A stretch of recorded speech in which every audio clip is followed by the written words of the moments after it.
Hi friends, இன்னைக்கு நம்ம வீடியோவில் வாரத்துக்கு 3 முறை சாப்பிட வேண்டிய 3 காய்கறிகள் பற்றி தான் பார்க்க போகிறோம். காய்கறிகள் சாப்பிடுவது என்றாலே நம்மள நிறைய பேருக்கு பிடிக்காது, சலிப்பாக இருக்க மாதிரி இருக்கும். ஆனால் நான் சொல்லக்கூடிய இந்த 3 காய்கறிகளை நீங்கள் வாரத்துக்கு 3 முறை எடுத்துக்கிறதுனால நம்ம உடலுக்கு தேவையான ஏராளமான ஊட்டச்சத்துக்கள் கிடைக்கும். பல அற்புதங்கள் நம்ம உடம்புல நடக்கும். அந்த 3 காய்கறிகள் என்னென்னு இப்போ பார்க்கலாம் வாங்க. காய்கறிகள் சாப்பிடுவது என்றாலே நம்மள பலருக்கும் பிடிக்காது.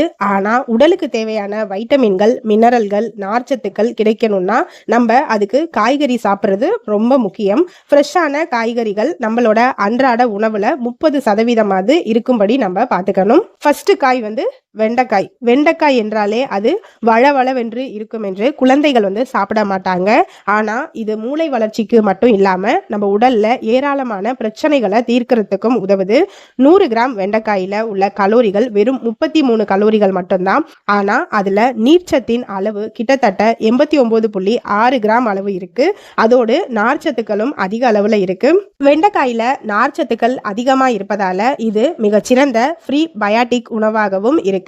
ஃபோலேடும் இதுல அதிக அளவுல இருக்கு. இந்த ஃப்ரீ பயாட்டிக் பண்புகளால பெருங்குடல்ல உள்ள நல்ல பாக்டீரியாக்கள் தூண்டப்படும். உடல்ல பி காம்ப்ளெக்ஸ் உற்பத்தியும் அதிகரிக்கும். குறிப்பாக கர்ப்பிணி பெண்கள் கர்ப்ப காலத்துல வெண்டைக்காய் அதிகமா எடுத்துக்கணும். இது குழந்தைகளுக்கு பிறப்பு குறைபாடுகள் ஏற்படாம பார்த்துக்கும்.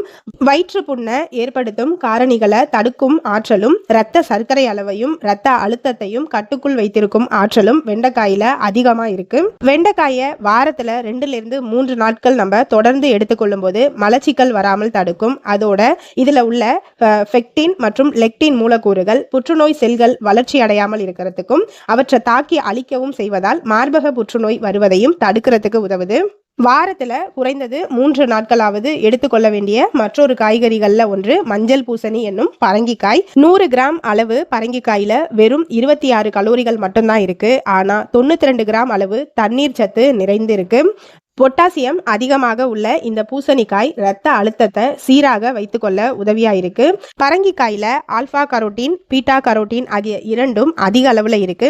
இவை இரண்டுமே சக்தி வாய்ந்த ஆன்டி ஆக்சிடென்ட்கள் தான். இதன் மஞ்சள் நிறத்துக்கு காரணமே இதுல உள்ள பீட்டா கரோட்டின் தான். இதுதான் உடல்ல வைட்டமின் ஏவாக மாறுது. இது நம் கண்களின் ஆரோக்கியத்துக்கு ரொம்ப ரொம்ப நல்லது. இதில் உள்ள லூட்டின் மற்றும் சியா சாந்தைன் ஆகிய 2 மூலக்கூறுகளும் கண்புரை வராமல் தடுக்கும் ஆற்றல் கொண்டது. பரங்கிக்காயில உள்ள வைட்டமின் சி மற்றும் பாலிஃபினால்கள் மைக்ரோபியல் பண்புகள் இருப்பதால் இது நோய் எதிர்ப்பு மண்டலம், புற்றுநோய் செல்கள் வளர்வதை தடுப்பது, கொலாஜன் உற்பத்தியை அதிகரிப்பது ஆகிய அற்புதங்களையும் செய்யும். இதன் விதையுமே நம்ம சேர்த்து சாப்பிடலாம். 3வது காய் பாகற்காய். பாகற்காய் என்றாலே அது சர்க்கரை வியாதிக்காரர்கள் சாப்பிடும் காய் என்று நினைத்துக்கிட்டு இருக்கோம். குழந்தையிலேயே இந்த காயை பழக்கப்படுத்தாம விடுறதுனால பெரியவரான பெண்ணுமே நிறைய பேர் பாகற்காய் சாப்பிட மறுக்கிறாங்க. அதனால இந்த பாகற்காயில உள்ள பல அற்புத நன்மைகள் நமக்கு கிடைக்காமையே போயிருது. 100 கிராம் பாகற்காயில வெறும் 17 கலோரிகள் மட்டும்தான் இருக்கு. 94 கிராம் அளவு நீர்ச்சத்து இந்த பாகற்காயில இருக்கு. இதுல 296 மில்லிகிராம் அளவு பொட்டாசியமுமே இருக்கு. 84 மில்லிகிராம் அளவு வைட்டமின் சி நிறைந்திருக்கு பாகற்காயில. நமக்கு வைட்டமின் சி என்றாலே முதல்ல ஞாபகம் வர்றது ஆரஞ்சு பழம் தான். ஆனா அதை விட அதிகமான அளவு பாகற்காயில இருக்கு. 100 கிராம் ஆரஞ்சு பழத்துல வெறும் 53 மில்லிகிராம் அளவு தான் வைட்டமின் சி இருக்கு. இந்த பாகற்காயை நம்ம தொடர்ந்து எடுத்துக்கிறதுனால வாய் புற்றுநோய் வருவதை தடுக்க முடியும்னு சமீபத்திய ஆய்வுகள்லையுமே குறிப்பிட்டிருக்காங்க. பாகற்காய்க்கு ஆன்டி டயாபெட்டிக் பண்புகள் உண்டு. அணுக்களுக்கும் தசைகளுக்கும் குளுக்கோஸை அனுப்புவது, இன்சுலின் உற்பத்தியை தூண்டுவது, இந்த மாதிரி பல செயல்களை செய்யுது. அதனால நம்ம மருந்துகளோட சேர்த்து இந்த பாகற்காயையும் சேர்த்து எடுத்துக்கொள்ளும் போது இரத்த சர்க்கரை அளவு கட்டுக்குள்ள வரும். பாகற்காயை கர்ப்பிணி பெண்கள் கர்ப்ப காலத்திலையும் பாலூட்டும் சமயத்திலும் எடுத்துக்க கூடாது. நீரிழிவு நோயாளிகள் மருந்துகளுக்கு மாற்றாக இதை எடுத்துக்கொள்ளக்கூடாது. மருந்துகளோடு சேர்த்து இணை உணவாக எடுத்துக்கலாம்.